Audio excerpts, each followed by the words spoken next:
I want those people who are doing lease options to be aware of a couple of things. First of all, we've all been taught some great things about how to make money with lease options. Now, let's say, let's do another kind of role play here. I'm going to work with David for a minute. He's going to lease a home from me. Okay, so he's leasing this home from me. And we agreed on paperwork that he's going to pay me $200 above the actual rent price, the fair market rent price, and that $200 at the end of the lease is going to go for a down payment on this option to buy this property. And we agree on all of this, and we're just doing this now after January 1. And so things are going along just fine, and then it's a year into this lease, and David is not able to pay me anymore. And so he's decided that he's, just can't make the payments. I send him a 3-day, pay up or get out notice, and that's what I want. I want my money. And he then sees an ad on TV. Another one of those great ads that says, if you have gotten an eviction notice and you have a lease option after January 1, call us. We'll get you a bunch of money. MyLawyerJeff.com. David calls. And they say, okay, let's go over your lease.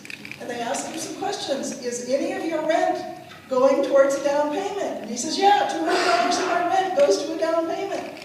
And they say, oh, good, we can take it to court, and we can prove that you have equity in this home, and this is a disguised sale. And so David takes me to court, and he wins, and the judge says it's a disguised sale. Okay, well, now my pay up or quit letter doesn't work anymore because now I have to do what? Foreclose. Now I have to foreclose on him. I can't just evict him. Now I have to foreclose on him. And so how long does it take for a foreclosure now? 4 months. 7 months. 7 months.